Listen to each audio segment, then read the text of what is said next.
空港からホテルまでは約30分。コルクイス風の空港線と地下鉄に乗り換え、ホテルへ。地下鉄インテンデント駅からホテルまで徒歩1分の好立地。エメラルドグリーンで統一され、洗練されたデザインがテンションを上げてくれます。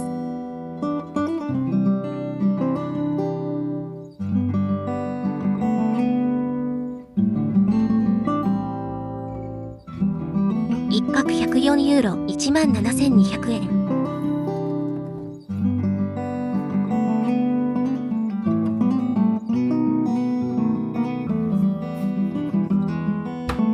リスボンは飲食店や土産物屋が多く立ち並ぶバイシャ地区と、ジェロニモス修道院やベレンの塔など観光名所があるベレン地区と分かれている。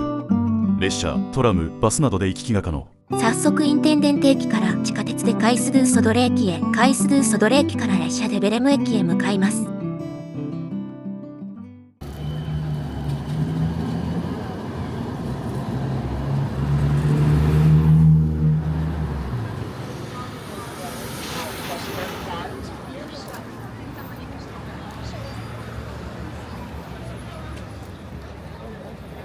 パスティシュ・レ・ベレン。1837年創業、ナタ・エックタルトの元祖名店。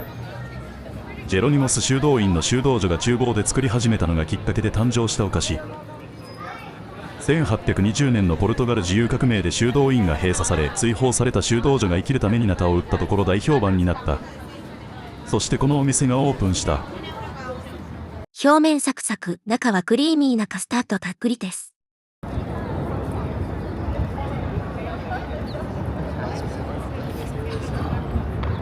ジェロニモス修道院、1502年に着工し完成まで300年ほどかかった。マヌエル様式の最高傑作とも言われ、1983年に世界文化遺産に登録。1時間以上並んだという口コミが多かったため覚悟していったが、意外と空いていて15分ほどで入場できました。時刻は16時頃、夕方は狙い目かもしれない。隣の教会と並ぶ列が分かれているので、並ぶ際は注意。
はい、発見のモニュメントまで歩いてきました。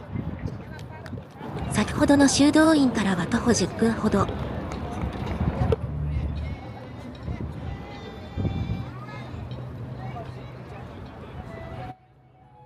発見のモニュメントは大航海時代を記念した記念碑。当時の王を航海士、学者などの30名の像が並び、右から2番目の手を合わせているのが日本で有名な宣教師ザビエル。ハゲてないんかい。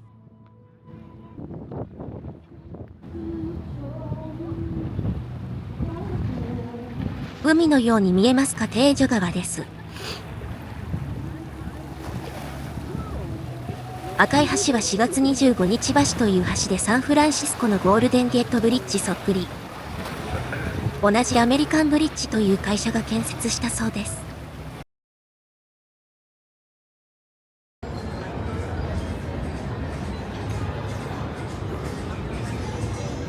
ここは工場の跡地を改装して若者向けのアート、雑貨、飲食店などが集まっているエリア。こちらはホステル。よく見ると電線のようなコードや廃材を組み合わせて蜂を表現しています。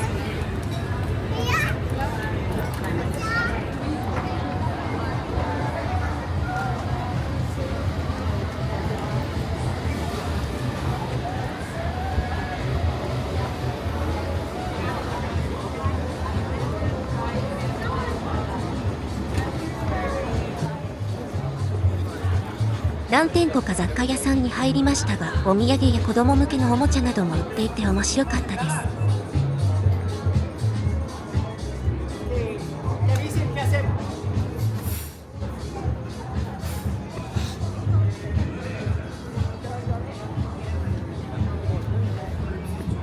元印刷工場を利用した本屋さん。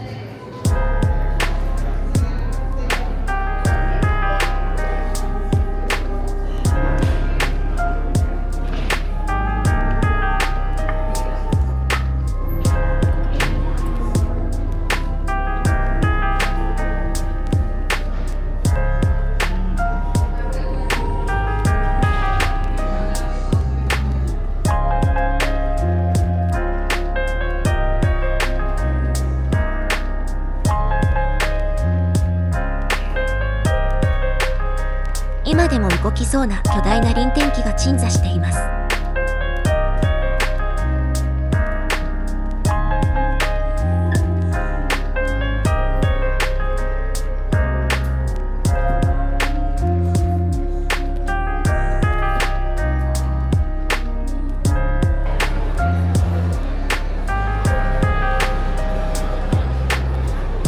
大阪にも最近できた情報誌タイムアウトがプロデュースするフードホールの第1号店。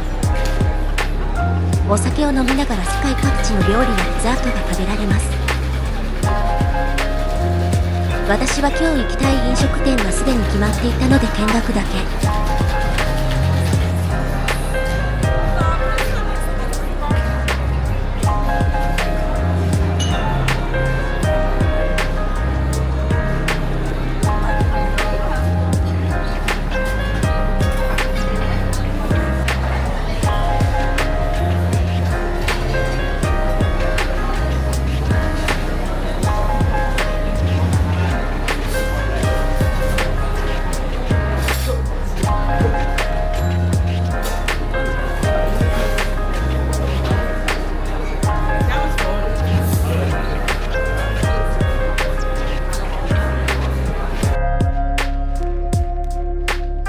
体調が悪い時はやっぱりこれ。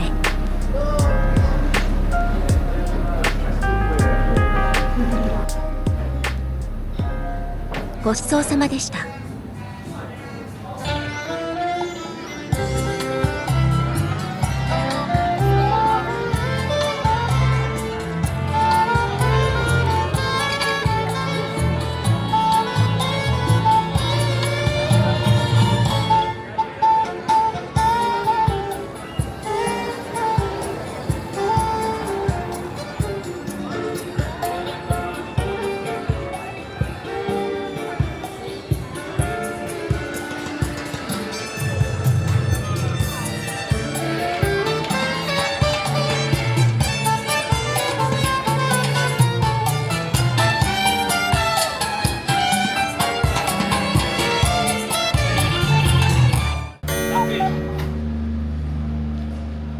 時刻は朝7時半。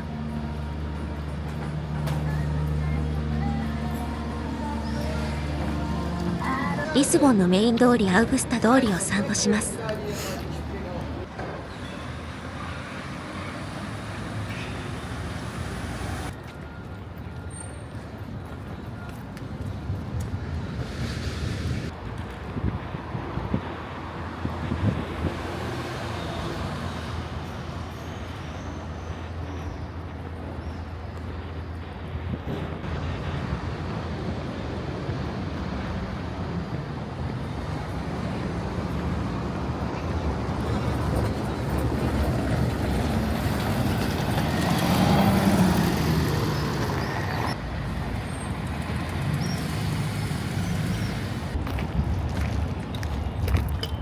コメルシオ広場、貿易広場という意味がある。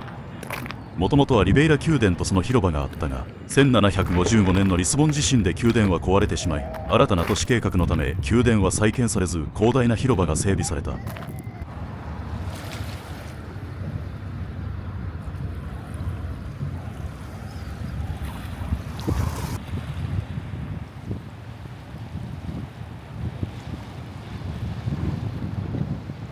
4月25日橋がここからも見えます。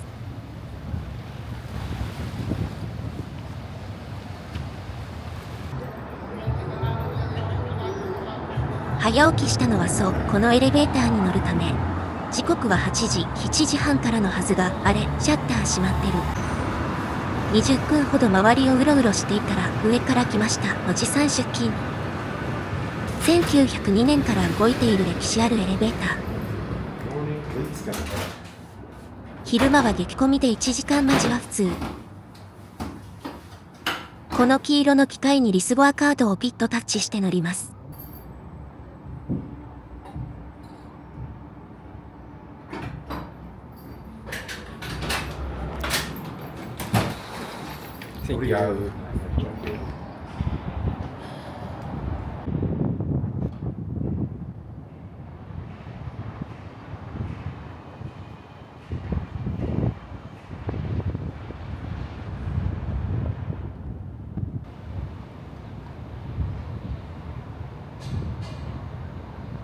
リスボンは坂道が非常に多いので、移動の際は距離が近くても地下鉄やトラムを使った方が体力的に楽です。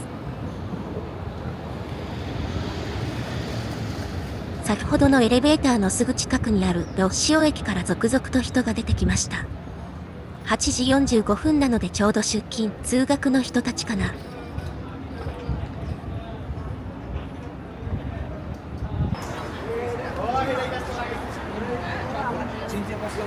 こちらもナタの有名店で、コルトやシントラにも店舗があるようです。ナタは1個 1.4 ユーロ230円。個人的にはベレンのナタよりこちらの方がカラメル風味のカスタードが中に入っていて好みです。フリックスバスに乗りポルトへ移動。リスボンからポルトまでは約3時間。ポルトにもドエロ川という川があり、川に架かるドン・ルイス一世橋を中心に観光エリアが広がっています。バス停からカンパニャン駅まで歩き、メトロに乗ります。ホテルがあるとリンダーデ駅までメトロで6分。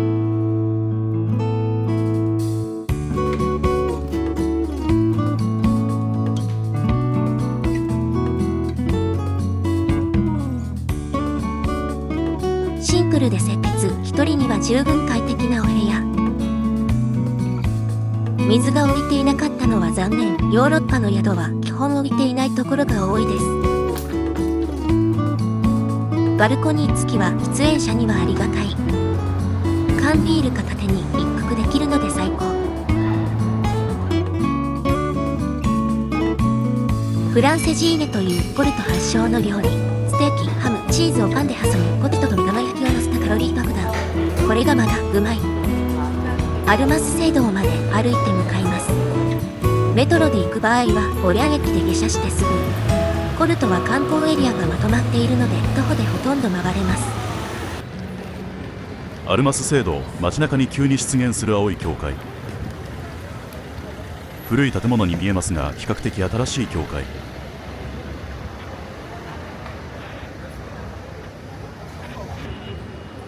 外壁の青いタイルはアズレージョと呼ばれ、15,947枚360メートルに及ぶタイルが使用されている。18世紀に建築が開始され、1929年に陶芸家のエドワルド・レイテが装飾したも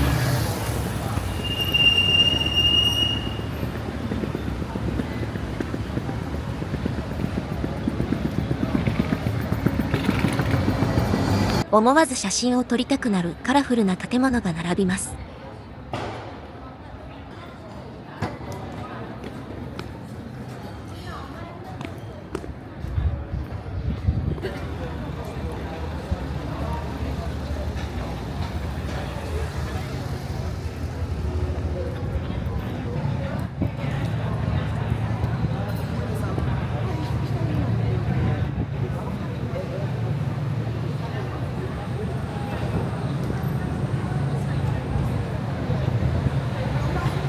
ボリャン市場にやってきました。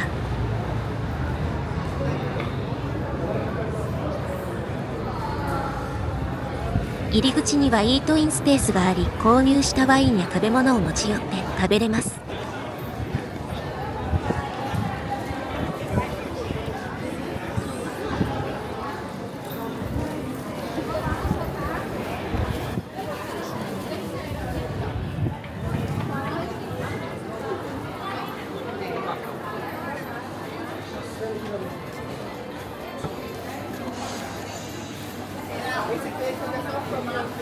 地元民向けの食材が多く、完全に観光客向けの他の市場よりいい感じです。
名物の缶詰のお土産も安めの値段で売っています。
こちらの時計がある建物がサオベント駅です。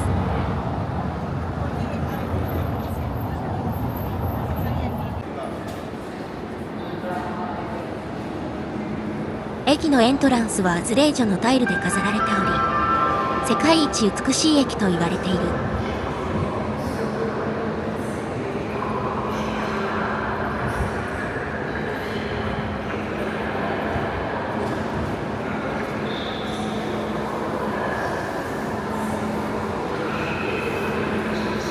始発駅なので、ここから各都市への列車が出ています。既視感があると思ったら大阪の天王寺駅に似ている。あちらは汚いですが、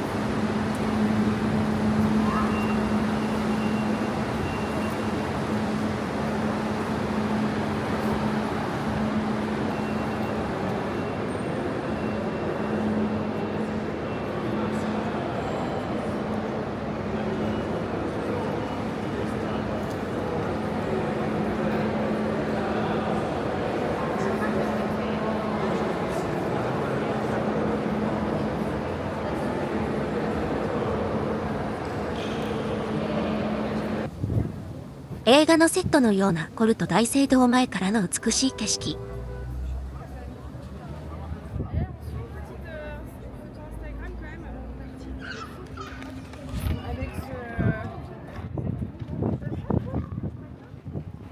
ポルト大聖堂は1110年頃に建設が開始され、13世紀に完成したポルトで一番古い建造物。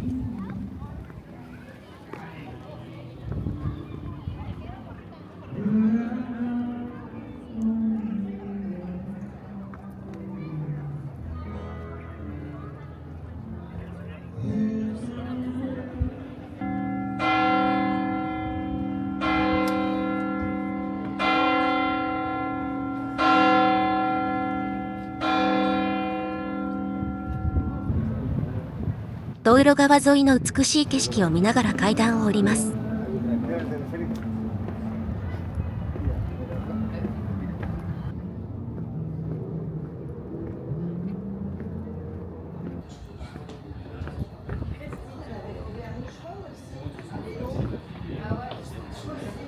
この環境で酒のあてをつまみながらワインとか地元民が羨ましい。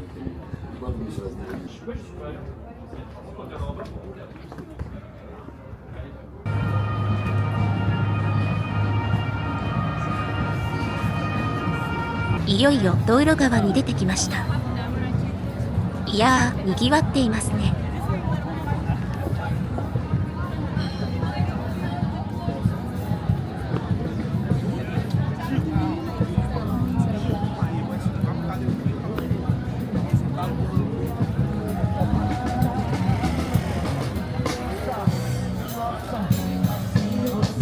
奥に見えるのがドン・ルイス一世橋。コルトのシンボルで観光の中心地。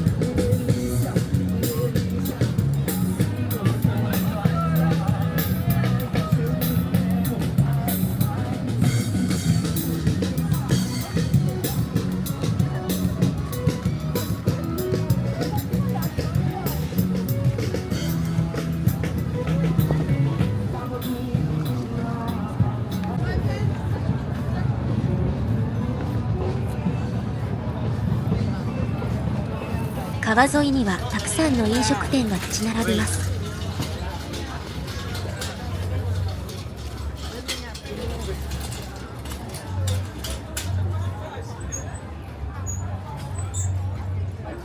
前方のガラス張りの建物はケーブルカー乗り場。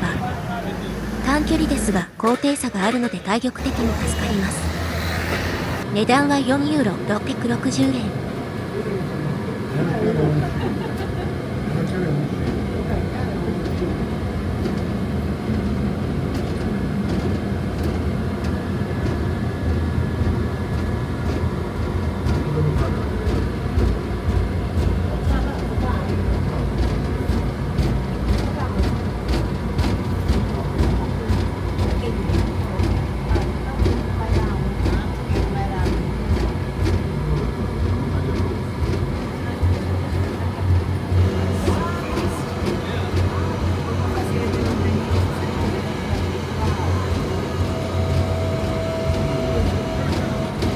ドン・ルイス一世橋は幅8メートルの2階建て構造。上層はメトロと歩行者用、下層は車と歩行者用。エッフェル塔を設計したエスフィルの弟子テオフィロ・セイリグが設計した。1886年完成。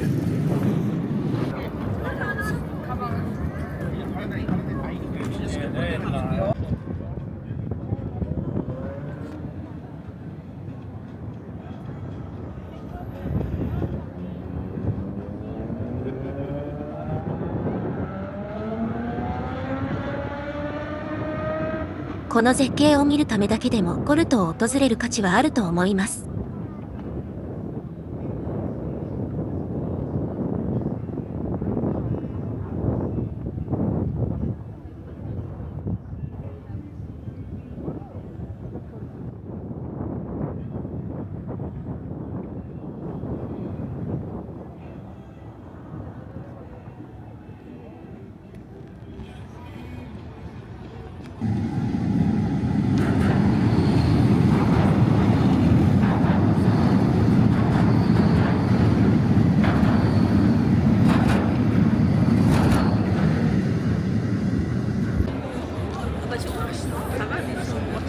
今までいろいろな国の何百もの都市を訪れましたが、コルトは一番好きな都市です。どの国でも第二都市って首都よりも少しゆるい雰囲気があり、居心地が良いところが多いのですが、ここポルトはその典型です。人よし、景色よし、飯よし、酒よし、物価よし、治安よし、完璧。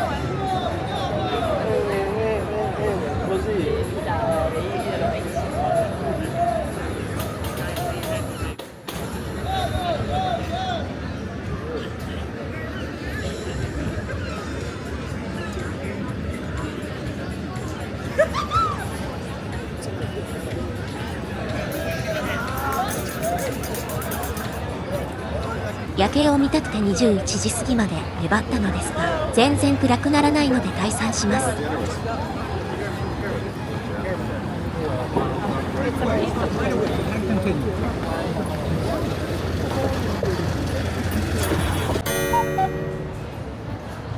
世界一美しいと言われているマクドナルド。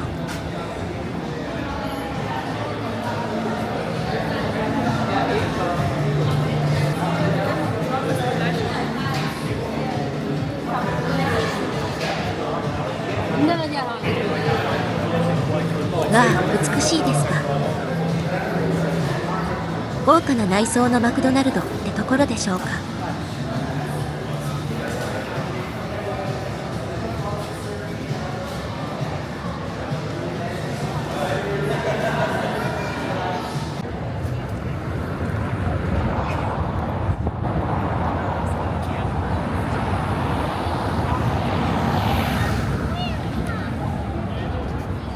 クレリゴス教会。18世紀に建てられたバロック様式の教会。高さ75メートルの小塔がポルトのシンボルとなっている。チケット一般は10ユーロ、1650円。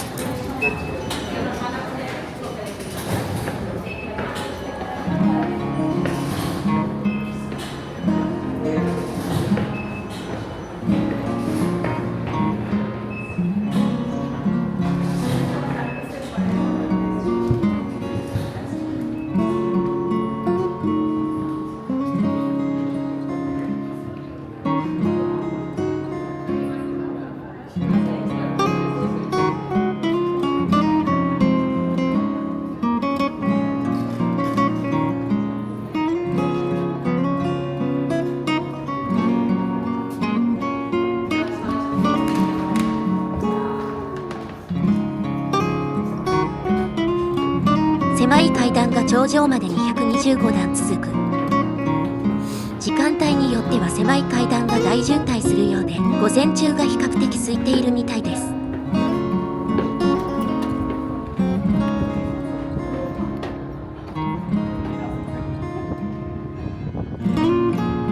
頂上からは365度ポルトの街並みが見れます。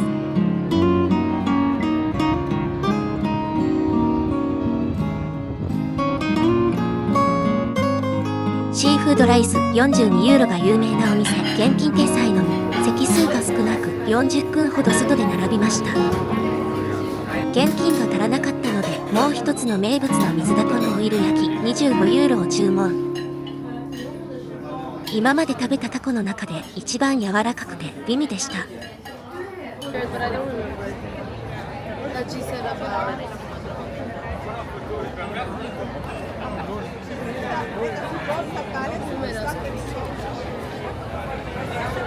1869年創業の書店。予約しないと入れません。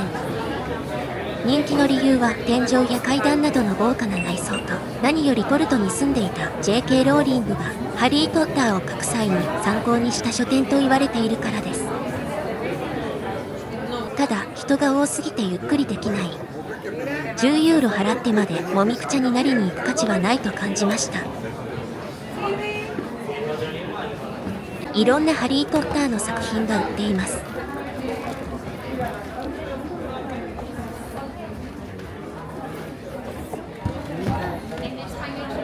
サンデマン。1790年創業のポートワインの蔵元。せっかくなのでテラス席でポートワインとピザをいただきます。私は参加しませんでしたが、ワイナリーツアーもしているようです。目の前に広がる景色が最高のつまみです。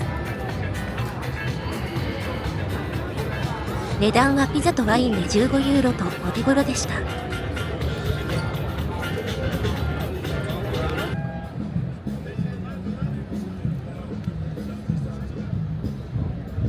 店を出てすぐのところにボート乗り場があり、出港の3分前だったので乗ってみることにしました。約1時間のクルーズで料金は18ユーロ。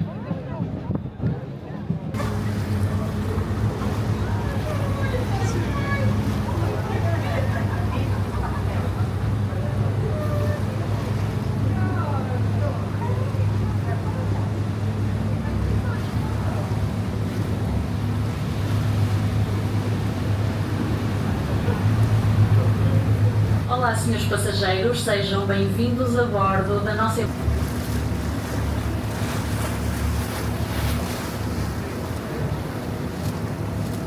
É a ponte mais antiga das cidades e a sua construção permitiu a primeira ligação ferroviária entre as cidades. Em 1982 foi classificada como Monumento Nacional. Ladies and gentlemen, Maria Pia Bridge. This railway bridge was inaugurated in November of 1877 and it was designed by the famous engineer Gustave Eiffel. It is the oldest bridge of the city. Est conçu par le célèbre ingénieur Gustave Eiffel. Ce pont est le plus ancien pont des villes. Sa construction a permis la première fois la liaison ferroviaire entre les deux rives. Ladies and gentlemen, São João Bridge. This railway bridge was inaugurated on the 24th June of 1991 on the day of the popular festival of St. John. This bridge was designed by the engineer Edgar Cardoso. Was built to replace the old Dona Maria Pia Bridge and nowadays it's the only railway connection between the cities. Medalla de la Fiesta Popular de San Juan. Es una obra del ingeniero Edgar Cardoso. Fue construido para reemplazar el antiguo puente María Pia. A été conçu par le célèbre ingénieur Théophile Seyrig, qui a été un élève de l'ingénieur Gustave Eiffel. En 1996, ce pont a été classé par l'UNESCO comme patrimoine de l'humanité. Estimados pasajeros, el puente Luis I. Este puente fue inaugurado en 1886 por el rey Luis I en el día de su cumpleaños. Su proyecto fue diseñado por el ingeniero belga Théophile Seyrig, que era un socio del famoso ingeniero Gustave Eiffel. En 1996 fue clasificado. 北京から始まったスペイン、モロッコ、ポルトガル周遊の私の旅もこれで終わりです。他の国の動画も上げていますので、ぜひ概要欄からご覧ください。